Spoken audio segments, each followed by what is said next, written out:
long bird-like masks, cloaked figures moving through streets filled with the dying. This is the haunting image of plague doctors. But who were they really? Heroes, opportunists, or symbols of fear? Welcome back, everyone, to my channel, where today we'll be talking about the most famous mask in history, the plague doctor's mask. Now, I'm sure you all know what this mask looks like and how creepy it is, but why exactly did these doctors wear them? What did that beak actually do? Did it help them breathe? Was it for protection? Stay tuned till the end to find out. First off, let's start with where and when these mysterious figures came from.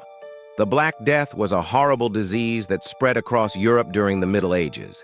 It killed millions and left people desperate for a cure. At first, doctors didn't know what caused the plague or how to treat it. They thought it was caused by bad air, so they tried to fix it with flowers and incense. And even though they had good intentions, their efforts only made things worse. As you can imagine, this was very upsetting to people, so they started blaming the doctors, which led to an interesting situation. You might think, how could anyone blame doctors for not knowing how to treat a new disease? Well, at the time, people believed that diseases were caused by an imbalance of the four humors in your body: blood, phlegm, yellow and black bile. And doctors were supposed to figure out which one was out of balance and fix it. So when they couldn't find the cause of the plague, they got blamed. Now, during this time period, some doctors started wearing masks while treating patients. These masks were originally meant to protect doctors from bad air, but then people started thinking that maybe the doctors were hiding something behind those masks, like their identity. In fact, there were rumors that plague doctors were poisoning patients so they could steal their money. So people started making jokes about plague doctors being vampires. You know, back in the day, people didn't have Netflix to scare them, so they used their imagination. The story goes that one day in Paris, a woman dressed like a man and carrying a lantern walked through the streets. People were suspicious and thought she was a witch because no one knew who she was or what she wanted. Later on, when other women started doing the same thing, people started saying that they were witches too. Maybe they were trying to escape the plague. Maybe they were looking for food or trying to earn some money, but we don't really know why, because most records about these strange women have been lost to history. It wasn't until much later that we figured out that the plague was caused by bacteria. Today, we have antibiotics to fight bacteria, but back then, people didn't know how to get rid of it. Doctors started experimenting with different ideas like putting leeches on people to suck out their bad blood or using animal parts like bat wings to help patients get better faster. Some of these ideas seem crazy today, but back then people were desperate to find a cure. So now you might be wondering, if the plague was so scary, why would anyone want to be a plague doctor? Well, unfortunately, the answer is simple: money. During the plague, lots of people died and families needed help taking care of their sick loved ones. This meant that plague doctors could charge a lot of money for their services, even if all they were doing was making people comfortable while they waited for death to take them away. Now, that's not exactly a heroic job, but some doctors saw it as a chance to help people in a difficult time. Now let's talk about the outfit.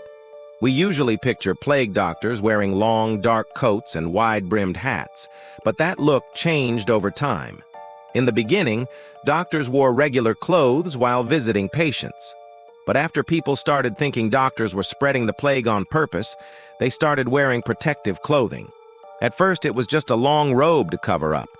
But soon, doctors started wearing full-body suits that covered everything but their heads. And that's where the masks came in. Now here's where things get interesting. The most common plague doctor mask was the one that looked like a bird's head. You know, the one that's become a symbol of the plague. But before we get into that, let's talk about another type of mask. Early plague doctors used a simpler mask that looked like half a pumpkin.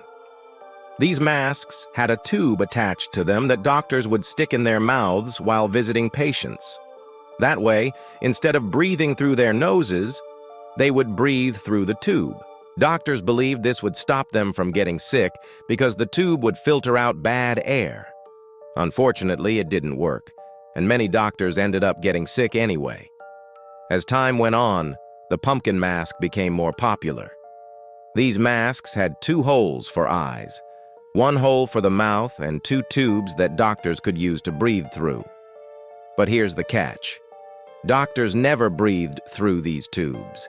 Instead, they put cloth or wool over the holes and tied them shut. They only left 2 small holes for breathing. So why bother having tubes at all? Well, the extra holes were for doctors to smell their patient's breath.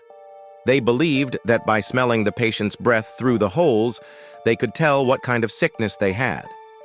What kind of smell did they expect, you ask? Well, that's hard to say. Different people had different ideas about what sick people smelled like. But these days, we know that sick people come in all sorts of smells. So this method probably didn't help doctors much. And finally, the most famous of the plague masks, the bird mask. So why did doctors start wearing these long-beaked masks? Well, the idea was that the nose-like beak could help doctors treat people with chest pain. By placing their hands inside the beak, doctors could feel the temperature of the air inside the mask and compare it to the air outside. This was supposed to help them understand what was wrong with their patients, but doctors never used these masks on their own. Instead, they had assistants wear them while they watched. Now, you may be thinking, why didn't the assistant just take the mask off and breathe normally? Well, that's a great question, but we don't have an answer. Maybe the doctors were worried that the assistant would breathe in the patient's bad air without the mask. Or maybe they thought the mask would protect them from catching the patient's illness. But we'll never know for sure. Now, despite these efforts, plague doctors couldn't really do much to help people with the plague. The best they could do was make the dying person more comfortable and try to prevent the spread of the disease. But against a disease like the plague, there was only so much they could do. In the end, plague doctors became symbols of fear and death. People saw their long black outfits and scary masks and thought they were bringing death wherever they went. And in a way, they were right. Plague doctors weren't able to save people from the plague, but they did help us learn more about the disease. Today, we have ways to prevent and treat illnesses that we didn't even imagine back in the Middle Ages. So the next time you see a plague doctor's mask, remember that these doctors were real people who tried their best to help others, even if they weren't always successful. A few years ago, I started a channel to share my love of history with the world. My goal has always been to make history fun and easy to understand. And now, thanks to you, we're on our way to reach even more history lovers like you, but we need your help to do it. If you enjoy my content, please consider supporting me. Your support will allow us to keep exploring the past and bringing history to life for everyone. Together, we can uncover amazing stories that shaped our world and bring them to a wider audience. Thank you for joining me on this journey through time. And now it's time for you to make history come alive. Leave a comment telling me the weirdest thing you learned from a history book. Who knows, maybe your comment will be featured in a future episode. Don't forget to like this video and subscribe to the channel so you never miss an exciting adventure through time. Until next time, keep exploring the past. And remember, history isn't just in the past. It's alive in every story we choose to remember.